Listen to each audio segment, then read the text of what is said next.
Donc cette vidéo est consacrée à la réflexion kantienne sur le rapport entre désir et morale.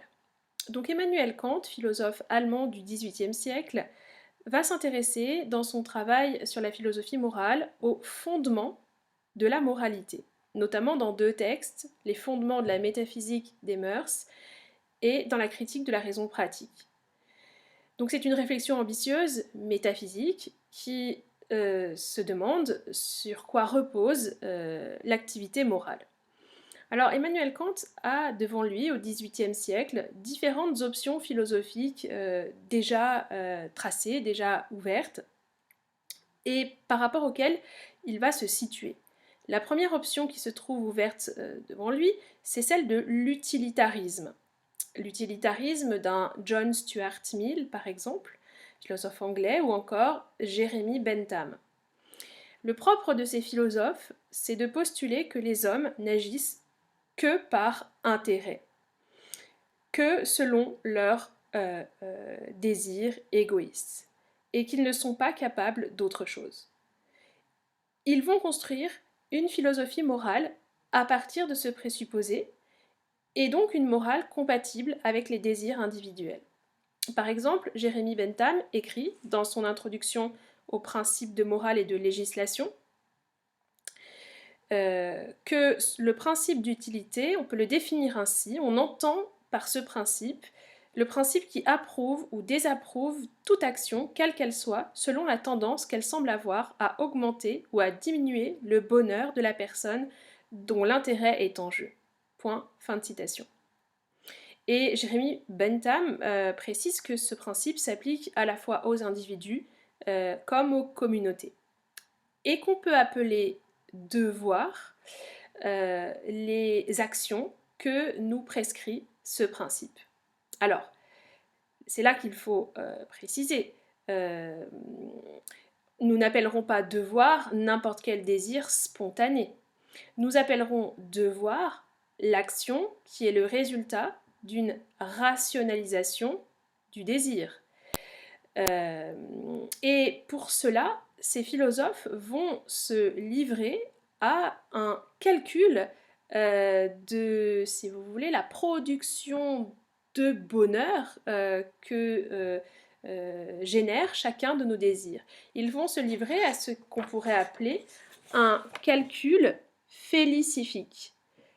Calcul de la dose de bonheur de chacune de nos actions. Alors ça suppose, vous voyez, une grande rationalisation du désir pour mesurer la valeur de chaque acte.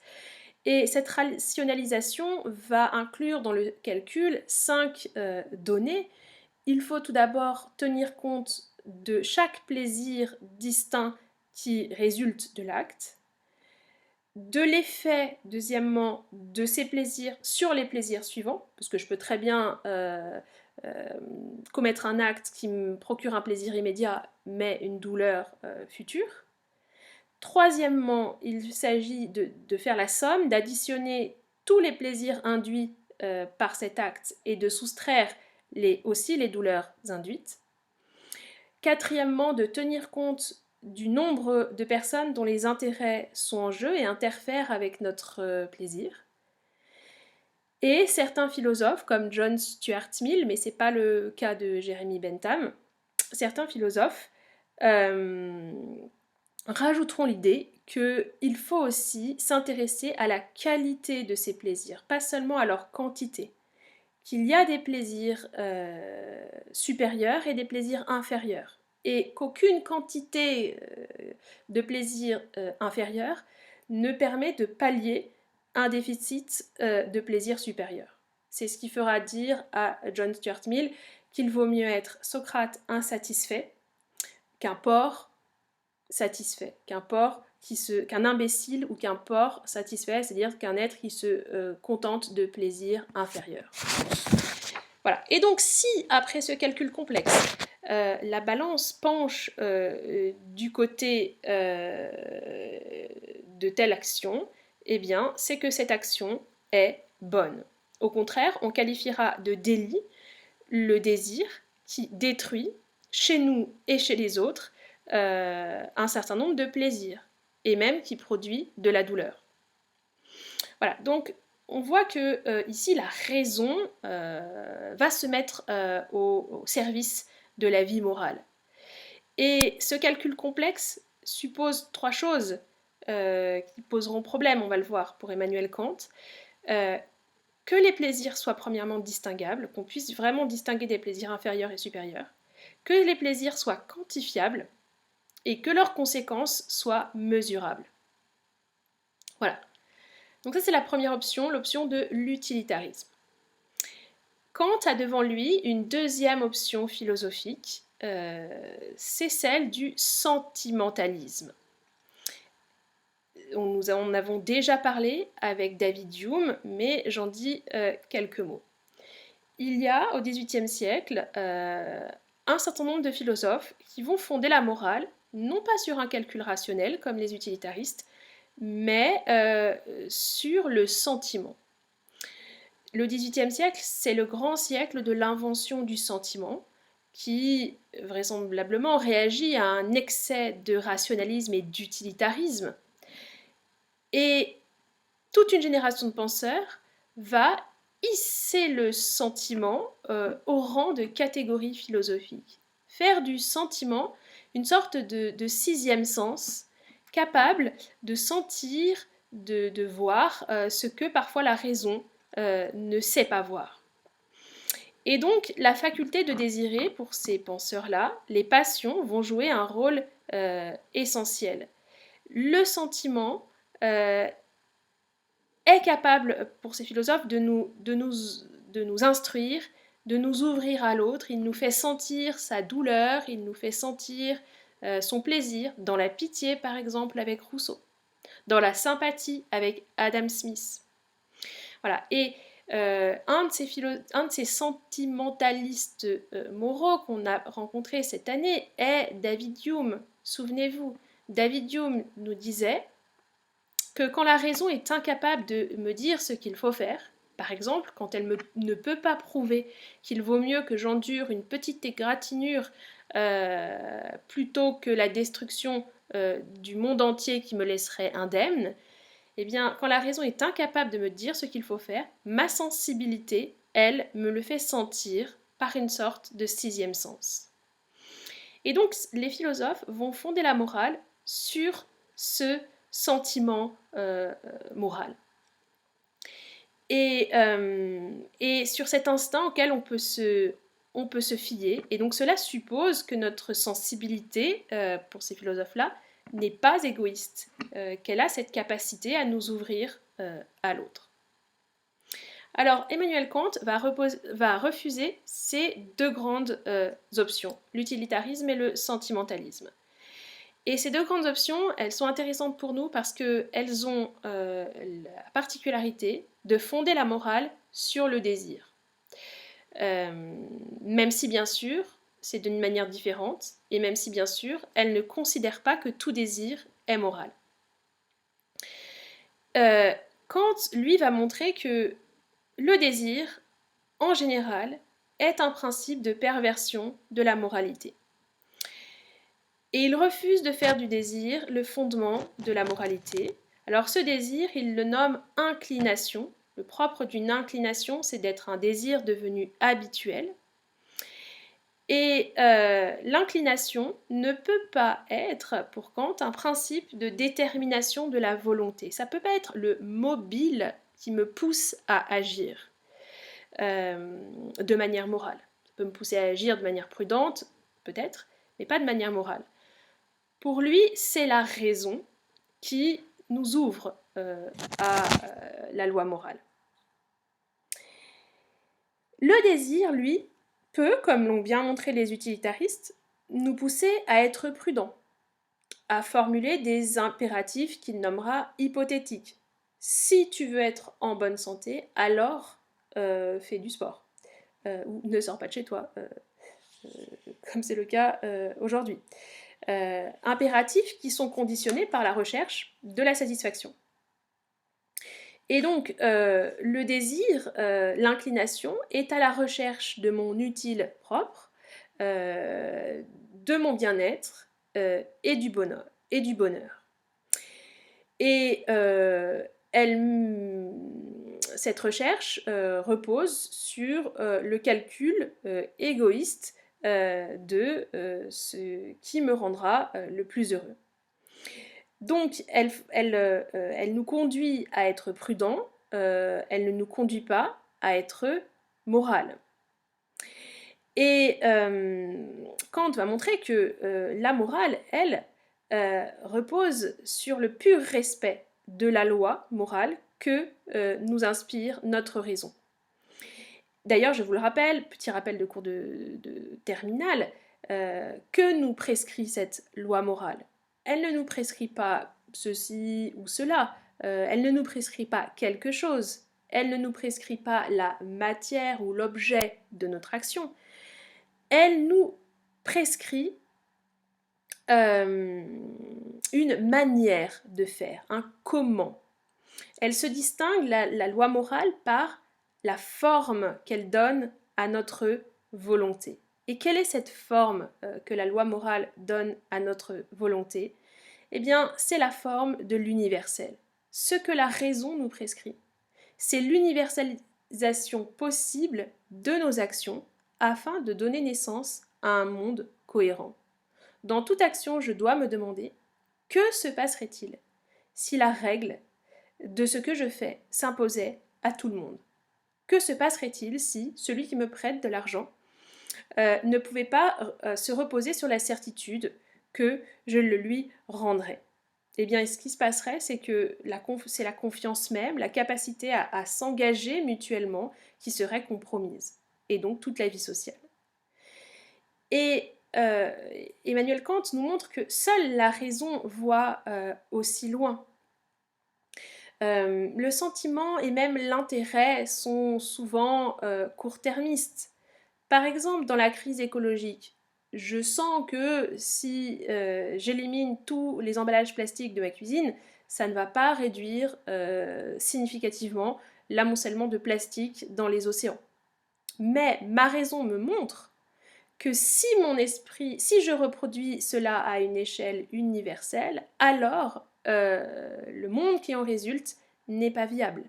Et parce que ma raison me le montre, et pas le sentiment, et pas l'intérêt court-termiste, parce que la raison me le montre, je dois me hisser moi-même à la hauteur de ce que peut penser mon esprit. Et cela, je le dois à ma dignité d'être rationnel.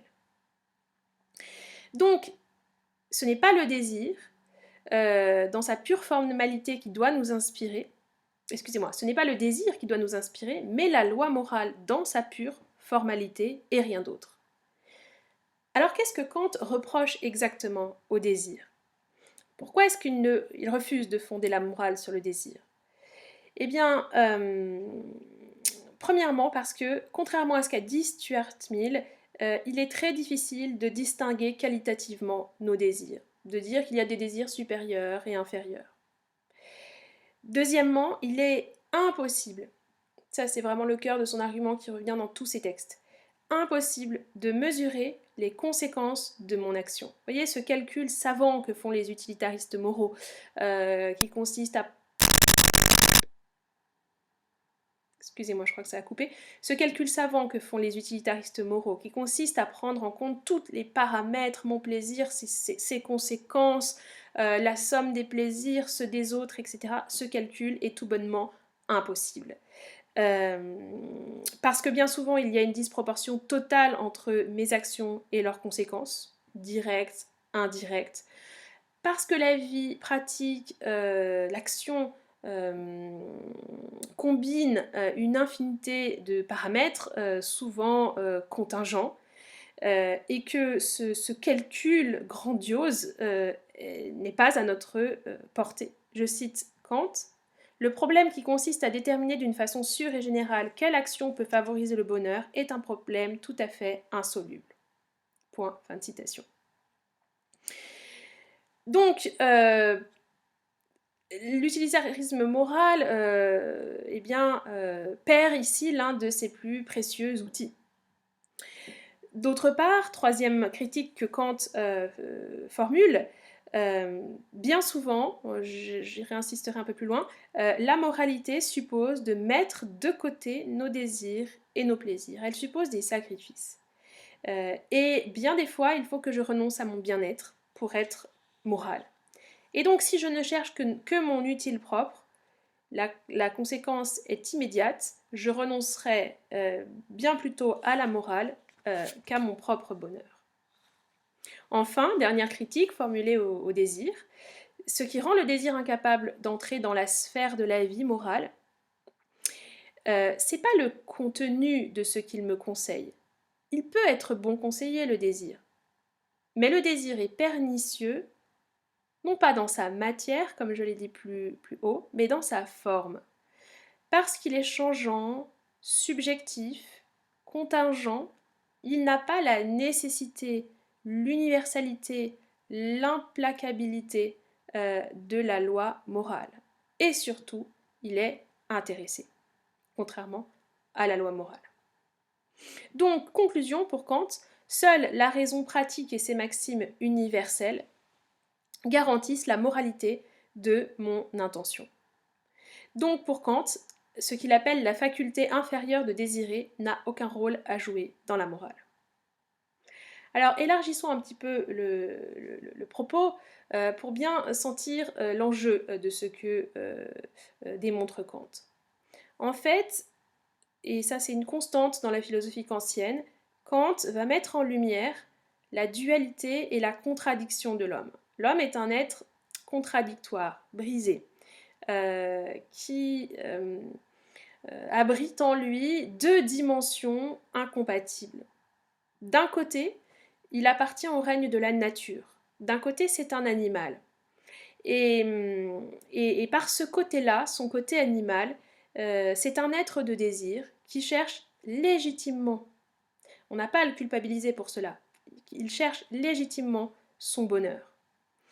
Et l'inclination, comme Kant la nomme, eh bien, nous pousse à chercher la satisfaction de notre intérêt et la maximisation de notre bonheur. Mais de l'autre côté, l'homme appartient au règne de la liberté et de l'esprit. Par ce côté-là, ce n'est pas un animal, c'est un être raisonnable et un être de volonté. Et il peut, on le voit dans l'expérience, résister à l'animal qui sommeille en lui, résister à ses penchants naturels. Parce qu'il a une raison, il peut relativiser les exigences de sa sensibilité et parfois même les sacrifier tout bonnement au nom d'un bien moral qui n'est pas le bien-être égoïste. Parce que l'homme n'a pas seulement le bonheur pour destination, mais aussi le devoir. Voilà, alors j'insiste bien sur cette dualité, parce que là, Kant nous dit quelque chose de tout à fait contraire aux utilitaristes moraux, mais aussi de tout à fait contraire à toute la philosophie eudémoniste des antiques. Pour Kant, le règne de la raison ne nous propose pas, comme chez les philosophes antiques, un bonheur plus assuré, plus grand. Parce que certains d'entre vous pourraient me dire, mais en fait, d'un certain côté, l'homme est un animal, il cherche son intérêt immédiat, un peu comme l'épithumia aveugle ou la pulsion freudienne, il se jette sur n'importe quel désir, n'importe quel objet, et parce qu'il est esprit, il est capable de rationaliser ses désirs, de voir plus loin, d'intégrer le principe de réalité, etc., pour sauver l'animal qui est en lui. On pourrait dire ça. On pourrait dire qu'au fond, la raison nous ouvre à un bonheur plus grand. Et donc que les utilitaristes moraux ont raison. En fait, on cherche toujours notre intérêt. On le cherche maladroitement avec notre sensibilité, et puis on le cherche intelligemment avec notre raison. Et en fait, les philosophes antiques nous ont un peu dit ça, si je reviens à Platon. L'épithumia cherche de manière un peu aveugle, tâtonnante, spontanée, mon intérêt, mon bien-être, et très souvent je me plante. Et heureusement, le logisticon est là pour ouvrir mes plaisirs à une dimension plus large et pour sauver le plaisir. Voilà. Et bien Kant nous dit non. Non parce que parfois, et même souvent, l'homme est appelé à faire des choses qui ne reposent sur aucun calcul utilitariste et qui n'accroissent en rien son bonheur. Par exemple, dans la conjoncture actuelle, un médecin à la retraite qui, face à l'épidémie de coronavirus, reprend du service au risque d'être contaminé, de développer une forme grave de la maladie et d'en mourir, met clairement de côté son bonheur. C'est le cas du premier médecin qui est décédé. Et c'est la preuve qu'il ne fait pas cela pour son bien-être personnel. C'est la preuve qu'il répond à une autre injonction que celle de l'intérêt ou du bonheur. Il répond à l'injonction du devoir qui relève de sa destination morale. Et c'est ce qui fait, non pas son bonheur pour Kant, mais sa dignité. Nous ne dirions pas d'un tel homme qu'il est heureux en mourant, ça n'a pas de sens, mais qu'il est digne de l'être.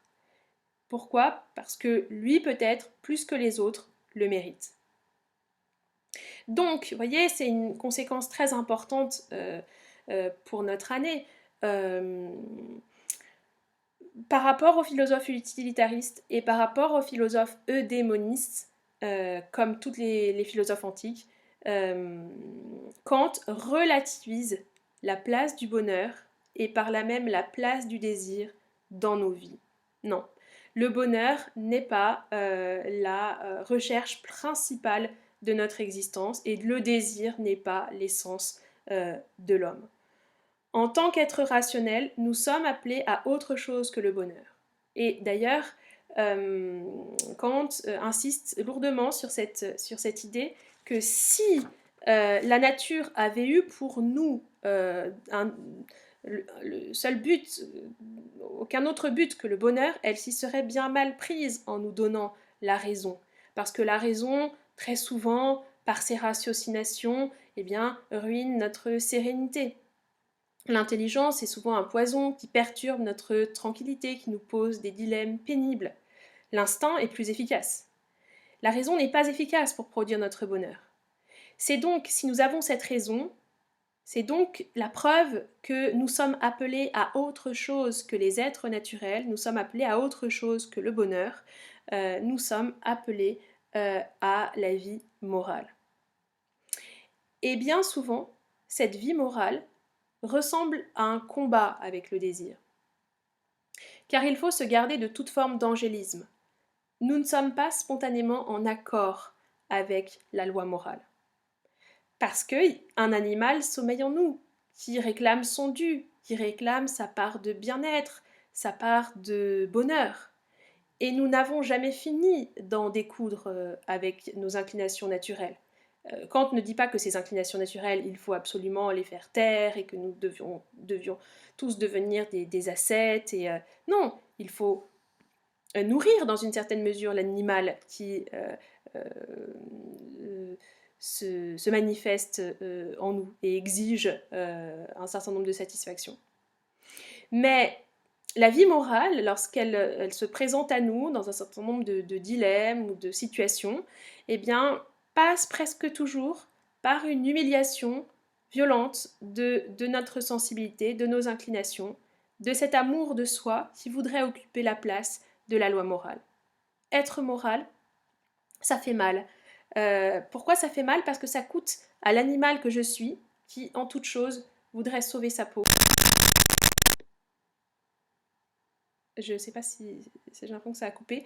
Donc, être moral, ça fait mal, ça coûte à l'animal que je suis, qui en toute chose voudrait sauver sa peau et sauver ses intérêts. Voilà. Alors, aucun dolorisme chez Kant. Il ne s'agit pas de souffrir pour être moral, mais il se trouve que être moral, eh bien, cela suppose de fait de souffrir et de faire violence à mes penchants naturels. Voilà.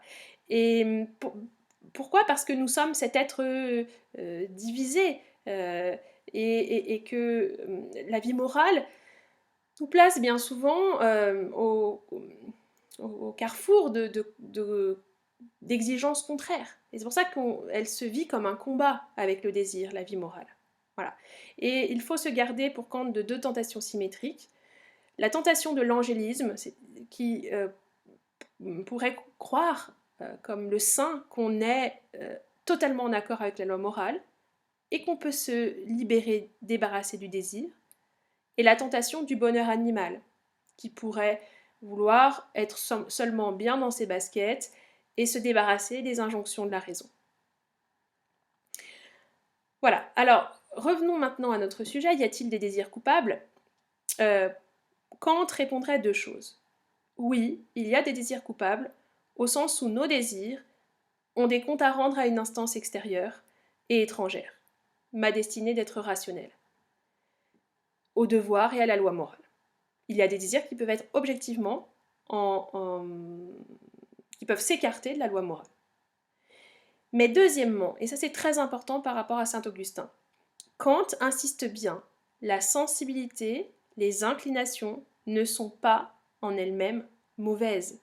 C'est parfaitement légitime qu'en tant qu'être sensible, je recherche mon bonheur, c'est une fin naturelle. Et il n'y a pas du tout chez Kant l'idée que la nature serait corrompue ou méchante. Il n'y a pas du tout l'idée d'une méchanceté intrinsèque du désir, de désir en nous qui viserait volontairement, librement le mal. Non. Bien souvent, le problème commence quand nous ne savons pas faire taire les appels du désir face aux injonctions du devoir. Bien souvent, le problème, c'est un problème d'arbitrage et de priorité. Et la question, elle se pose souvent à nous en ces termes-là. Quel arbitrage vais-je faire entre mon bonheur et ma dignité morale? Et tout va dépendre de la place que j'accorde au désir dans mon arbitre. Mais le désir n'est pas mauvais en soi. Il devient problématique quand il fait écran à mon devoir. Je cite Kant, l'homme, même le meilleur, ne devient mauvais que s'il renverse l'ordre moral des motifs lorsqu'il les accueille dans ses maximes. Voilà. L'homme devient mauvais quand il renverse l'ordre moral des motifs lorsqu'il les accueille dans ses maximes. Il devient mauvais quand il fait passer son intérêt et son désir avant la loi morale. On rend compte que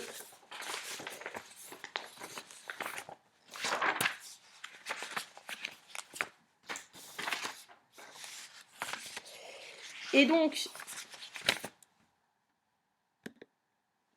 oui, donc pour Kant, la perversité, elle est extrêmement banale, en fait. Elle consiste seulement à inverser les priorités axiologiques entre mon devoir moral et mon bonheur. Alors que je devrais faire de la moralité la fin suprême de mon action, ce qui me rendrait digne d'être heureux, j'ai plutôt tendance à rechercher mon seul bonheur. Et j'ai tendance, si on peut aller vite, à privilégier l'animal en moi, à l'homme, qui, lui, cherche à être digne d'être heureux. J'ai tendance à privilégier la jouissance de la vie à la moralité. J'ai tendance à privilégier ma dimension sensible à ma dimension intelligible. Et c'est souvent par peur, c'est souvent par lâcheté que cet animal qui parle en nous prend toute la place et s'exprime à la place de la loi morale.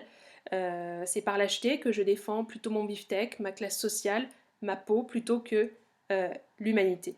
Donc Kant répondrait ainsi à la question, il n'y a pas de culpabilité intrinsèque du désir.